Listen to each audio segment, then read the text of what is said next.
We've got a bit of breaking news to bring you now. It's an announcement from the government, some kind of long-awaited, I guess, reforms when it comes to leasehold properties. So what can we tell you? Ground rents are going to be capped at £250 a year for leaseholders across England and Wales. This is what the Prime Minister has announced on TikTok, interestingly, in the last few minutes. He also said that new leasehold flats are going to be banned. So an awful lot to get through with Steve Reed, who is joining us now. Great to have you here. Thank you very much for being with us. So, abolishing ground rent, what's the idea with that?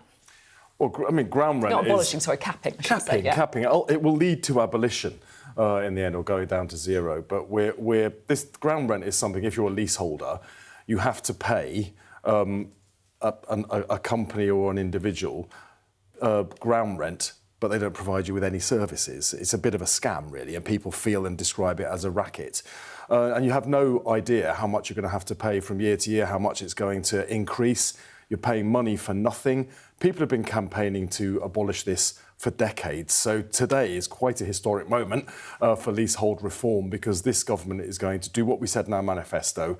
We're going to cap it at a maximum of £250. So once that comes into force, and it will happen in this Parliament, once it's gone through full legislation, nearly 1 million people are going to see their ground rents reduced, and nearly 5 million people will know that their ground rents will never go above £250. So, as someone who's lived in a leasehold flat, I feel that ground rent can sometimes be the least of your worries, right? Yeah. If you've got like major works coming along, it can be tens of thousands of pounds, work you've got no say over, no control over, you can't bid on it. I mean, it can be a complete nightmare, right? Yeah. So you're saying that you're banning new leasehold properties.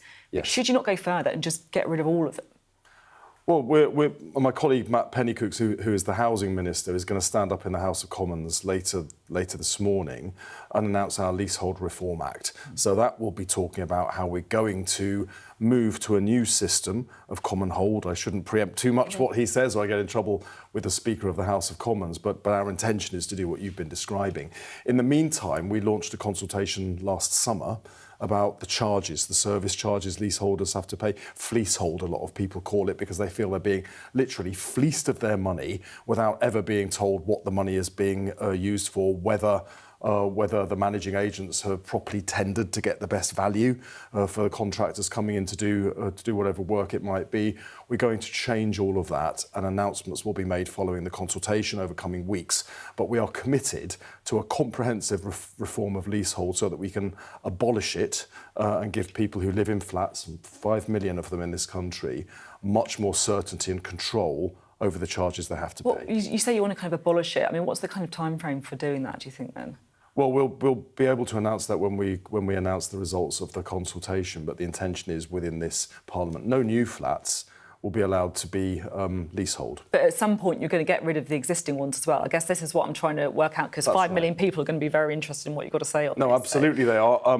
Because of the conventions of the House of Commons, I can't go too far on that. My colleague will be announcing that in the House of Commons later today. What people can know right now is that ground rent is going to be capped at £250, so you don't have to worry anymore about your ground rent shooting up and up and up. We're already doing a consultation on leasehold charges. I mean, and as you were saying, that's one of the most frequent issues that people raise with me as a constituency MP. So we're going to act so there's greater transparency, greater control for leaseholders.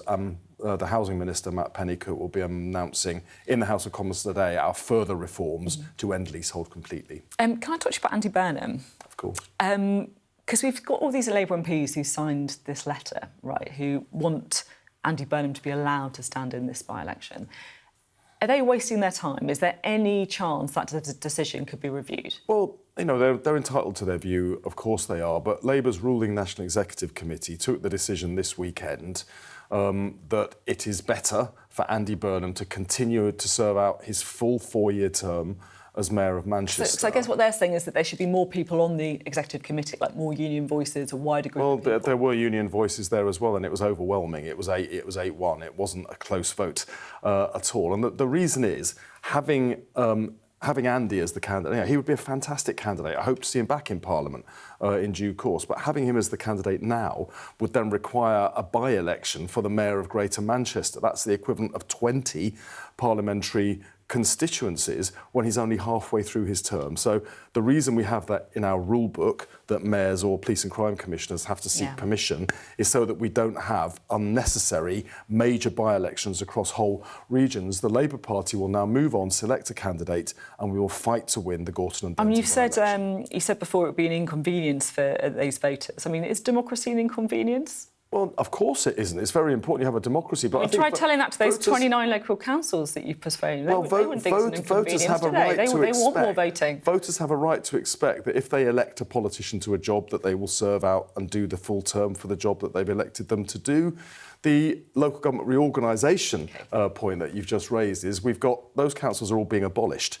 We want to speed up the move to the new councils because it will save millions of pounds that we can then invest in things voters care about, like fixing potholes and caring for older people. We know it's also about leadership, right? People coming out yesterday say it's about avoiding the psychodrama. But I guess the question that I've got is, if it's not Andy Burnham, it's always going to be someone. If it's not Burnham, it's going to be Streeting. If it's not Streeting, it's going to be Rayner. If it's not Rayner, it's going to be Ed Miliband. It's like whack-a-mole. You know, these issues on leadership don't just disappear if you get rid of Andy Burnham. Well, what we used to see with the Conservatives was they would kick out their leader every year, every 2 years, and it led to absolute chaos. We've got a leader, and he is leading big change in this country. Wages are now rising faster than prices for the first time in over a decade. National Health Service waiting lists are falling at the fastest rate for 15 years. We're going to get out there and focus on the things that matter to the British public, not have the kind of psychodramas that brought the Conservative Party to their knees. Keir Starmer travelling to China today. On the very same day, The Telegraph has a story that China hacked into the phones, they say, of government officials, people within Number 10. I mean, it sounds like a pretty major security breach. Are you looking into it?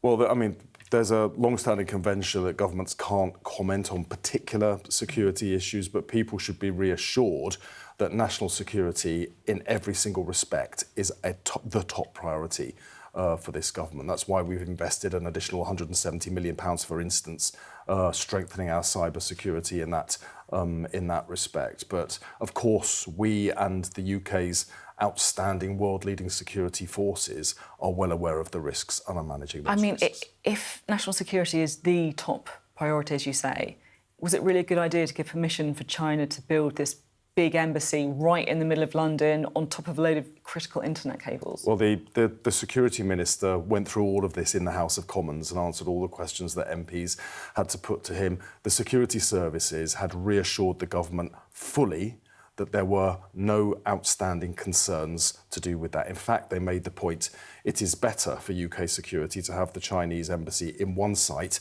than spread across 7 different sites as it is currently. I guess my broader question is, you know, we've got these reports on hacking. We've said yes to this mega embassy. Keir Starmer's out there in China. He's going to China. Are we a bit naive about the risk that China poses? No. Fully alive to what the risks may be, not just from China, but from any foreign source that it might come from. Fully alive to that. China is also the second biggest economy on the planet. Over 370,000 jobs in the UK depend on trade with China. It's quite right we should do what we need to trade with China, but national security will always override all other concerns. That is precisely as it should be. OK, Steve Reid, thank you very much indeed. Steve Reid speaking to us there.